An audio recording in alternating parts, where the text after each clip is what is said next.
भगवान श्री रामचंद्र का एक परम भक्त था और उसका नाम था रघुदास। वह भगवान जगन्नाथ मंदिर के सिंह द्वार के निकट एक विशाल छत्र के नीचे रहता था। एक बार जब वह भगवान जगन्नाथ के दर्शन करने मंदिर गया तो उसने वेदी पर लक्ष्मण तथा जानकी सहित श्री राम को विराजमान देखा। उस दिन से उसे विश्वास हो गया कि भगवान श्री जगन्नाथ भगवान श्री राम से भिन्न नहीं हैं। रघु के हृदय में भगवान जगन्नाथ जी के प्रति सखा भाव का संचार होने लगा। वह उन्हें अपना मित्र मानने लगा, उन्हें अपना मित्र समझने लगा। एक बार रघु ने एक बहुत ही सुंदर पुष्प की माला बनाई और उसे भगवान जगन्नाथ को अर्पित करने के लिए पुजारी को दिया।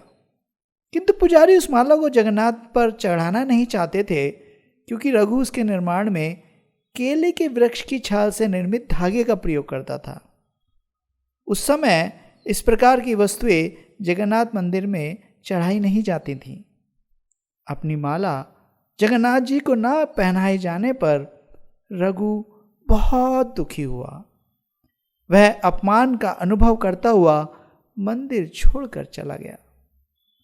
शाम के समय जब पुजारी संध्या आरती कर रहे थे, भगवान के शयन से पूर्व पुजारी ने उन्हें बड़ा श्रृंगार वेश नामक विशेष वस्त्र पहनाए। वस्त्र पहनाने के उपरांत पुजारी ने उनके शरीर को सुंदर पुष्पों से सजाना प्रारंभ किया। किंतु उस समय एक आश्चर्यजनक घटना घटी। लाखों प्रयास करने के बावजूद भी श्रीहरि के शरीर पर एक भी वस्त्र टिक नहीं पा रहे थे। भगवान ने किसी भी फूल को स्वीकार नहीं किया।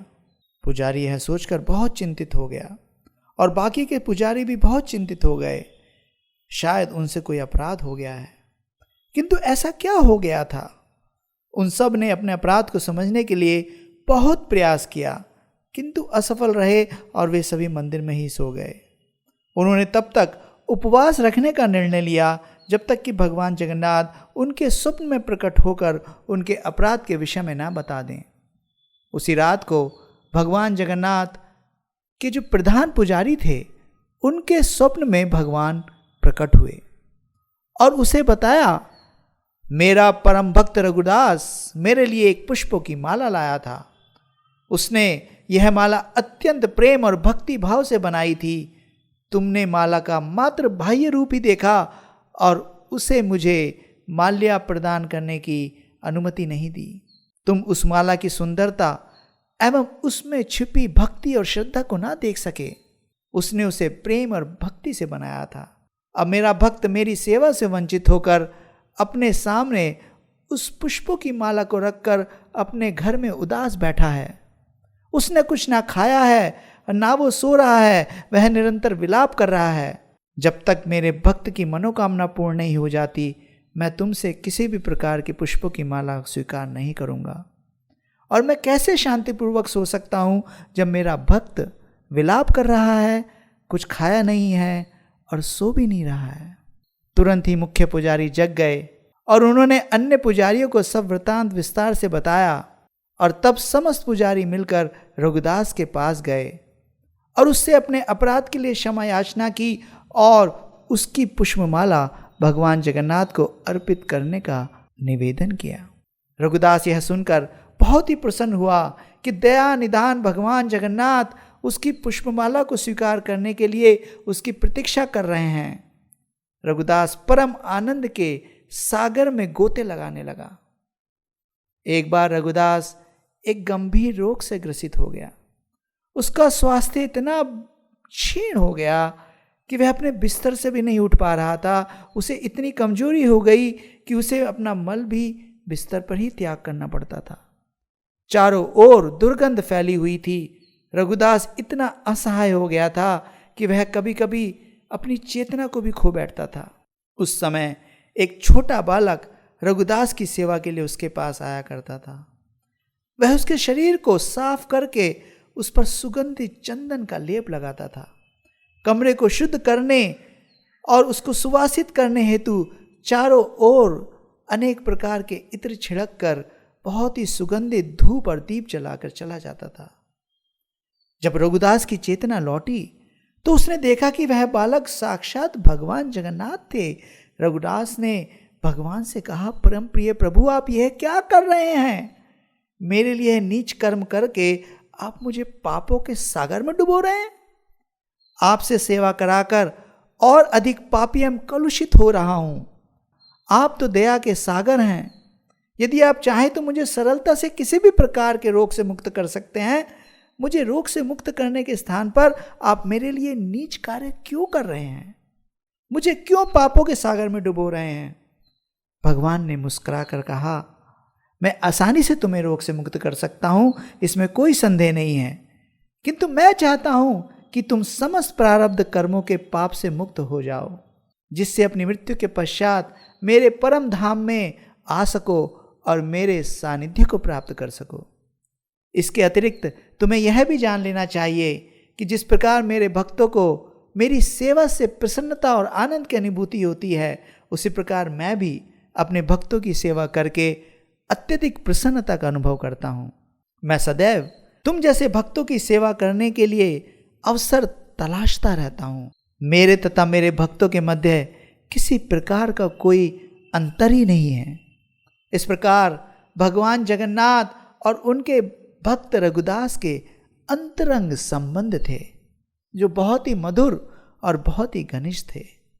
रघुदास अत्यंत सरल एवं विनम्र था। उसका स्वभाव एक छोटे से बालक की भांति निष्कपट था।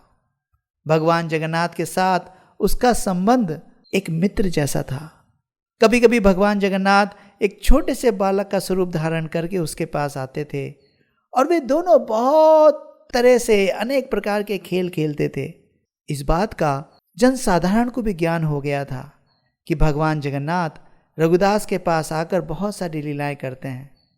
हर कोई रघु का सम्मान करने लगा। वह बहुत ही प्रसिद्ध हो गया और भगवान परम मित्र के रूप में जाना जाने लगा।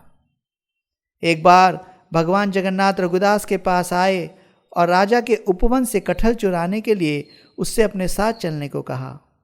रघुदास बोला, आप कटहल क्यों चुराना चाहते हैं? यदि आपको कटहल खाने की इच्छा है तो मुझे बताइए, मैं आपके लिए स्वादिष्ट कटहल ले आऊँगा। भगवान जगन्नाथ ने उत्तर दिया, इस प्रकार तो मैं अपने भक्तों के द्वारा हर वस्तु पा सकता हूँ, जो भी मैं चाहता हूँ। मैं जो भी चाहता हूँ वो मुझे मिल सकता है। वास्तव में मेरे पास तो सब कुछ है। मैं सब कुछ का स्वामी हूँ। यशोदा माता मुझे तो ढेर सारा मक्खन खिलाती थी और मुझे बहुत खुश करने की कोशिश करती थी। फिर भी मैं मक्खन चुराने के लिए अनेक गोपिकाओं के घर जाता था। चोरी की हुई वस्तु को खाने का तो आनंद ही कुछ और है। आज मैं तुम्हें चोरी करने के पश्चात प्राप्त होने वाले आनंद की अनुभूति कराना चाहता हूँ। चलो मेरे साथ चलो रघु, मेरे साथ चलो। असहाय रघु भगवान के प्रस्ताव को अस्वीकार नहीं कर पाए और उनके साथ चल दिए। उन दोनों ने राजा के उपवन में प्रवेश किया। जगन्नाथ ने रघुदास से कहा, तुम पेड़ पर चढ़ जाओ, मैं जमीन पर खड़ा रहता हूँ। तुम सबसे अच्छा और बड़ा कटहल तोड़कर नीचे फेंकना, मैं यहीं खड़ा रहूँगा और उसे लपक लूँगा और उसके बाद हम यहाँ से भाग चलेंगे। रघु ने वैसा ही किया जैसे कि जगन्नाथ ने उसको करने को कहा था। वह कटहल के पेड़ पर चढ़ गया और सबसे अच्छा कटहल चुनकर उसने उसे तोड़ लिया। जगन्नाथ, उसने पुकारा, क्या आप तैयार हैं? जगन्नाथ ने उत्तर दिया, हाँ मैं तैयार हूँ, आप फेंको। यह सोचते हुए कि जगन्नाथ उसे लपक लेंगे, उसने कटहल नीचे फेंक दिया। किंतु जगन्नाथ वहां थे ही नहीं। वे तो वहां से भाग गए थे। कटहल को लपकने वाला वहां कोई भी नहीं था। कटहल भूमि से टकराया और एक बहुत जोर की ध्वनि करता हुआ फूट गया। जब राजा के माली ने आवाज सुनी तो वह समझ गया कि वो कटहल चुराने के लिए बगीचे में घुस आया है। वह तुरंत ही इस जगह पर दौड़ा और वहां पहुंचकर उसने एक फटा हुआ कटहल जमीन पर पड़ा देखा, किंतु उसे वहां कोई व्यक्ति दिखाई नहीं दिया। जब उसने ऊपर की ओर देखा तो उसने पेड़ पर रघु को बैठा देखा। बगीचे का रक्षक तुरंत दौड़कर राजा के पास गया और उसने बताया कि रघु बगीचे से कटहल चुरा रहा था। उसने राजा को बताया कि वह अभी तक वृक्ष की चोटी पर ही बैठा हुआ है। राजा को विश्वास नहीं हुआ कि रघु कटहल चुराने उसके बगीचे में घुसा। इसलिए राजा तुरंत ही अपने मंत्रियों के साथ बगीचे में आए। उसी स्थान पर पहुंचे। रघु को वृक्ष पर बैठे हुए देखकर और भूमि पर कटहल को पड़े हुए देखकर राजा आश्चर्यचकित हो गए। राजा के आग्रह पर रघु पेड़ से नीचे उतर आया। राजा ने रघु से कहा, यदि आपको कटहल खाने की इच्छा थी तो आप इतनी रात को इस वन में आने का कष्ट क्यों किया? आप मुझे कहते, मैं आपको बहुत अच्छे अच्छे कटहल चुनकर आपके पास भिजवा देता। रघु ने स्वयं को भगवान जगन्नाथ द्वारा धोखा दिए जाने का समस्त वृत्तांत कह सुनाया। सभी ने भगवान जगन्नाथ की लीला का वर्णन सुनकर आनंद उठाया और सब हंसकर लोटपोट होने लगे। उन्होंने रघु की महानता का गुणगान किया। इस प्रकार रघु को भगवान जगन्नाथ की मैत्री से आनंद प्राप्त होने का सौभाग्य प्राप्त हुआ था। एक भक्त ने रघु के साथ भगवान जगन्नाथ की लीला का आंखों देखा वृतांत सुनाया। एक बार रथ यात्रा के समय भगवान जगन्नाथ बलराम और भगिनी सुभद्रा के आसन रथ पर लगाए गए। राजा द्वारा मार्ग स्वच्छ करने के पश्चात रथ प्रस्थान के लिए तैयार था। हजारों लोगों ने रथ की रस्सी को खींचा, किंतु रथ अपने स्थान से नहीं खिला। इस स्थिति को देखकर अंग्रेजी शासन ने भगवान के रथ को खींचने के लिए एक हाथी की व्यवस्था कर दी, किंतु रथ फिर भी अपने स्थान से नहीं खिला। तब एक अंग्रेजी साहब ने रघु से कहा, रघुदास जी, ये ईश्वर कैसे हैं? मैंने रथ खींचने के लिए शक्तिशाली हाथी लगा दिए हैं, किंतु यह रथ तनिक भी नहीं हिलता है। यह सुनकर रघुदास रथ पर चढ़ गया और भगवान के समीप चला गया। उसने भगवान जगन्नाथ के कान में जैसे ही कुछ कहा, रथ तुरंत ही चल पड़ा। अंग्रेज साहब यह सब देखकर दंग रह गए। उसने रघु से कहा, आप संपूर्ण हैं तथा आपके भगवान जगन्नाथ भी संपूर्ण हैं।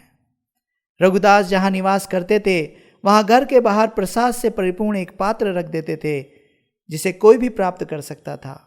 वह पक्षियों और पशुओं द्वारा झूठन रूप में उस पात्र में छोड़े गए प्रसाद को ही ग्रहण करते थे। यह उसका परम विचित्र स्वभाव था, इसलिए रघुदास भगवान जगन्नाथ को अत्यंत प्रिय था। जय जगन्नाथ, जगन्नाथ स्वामी की जय।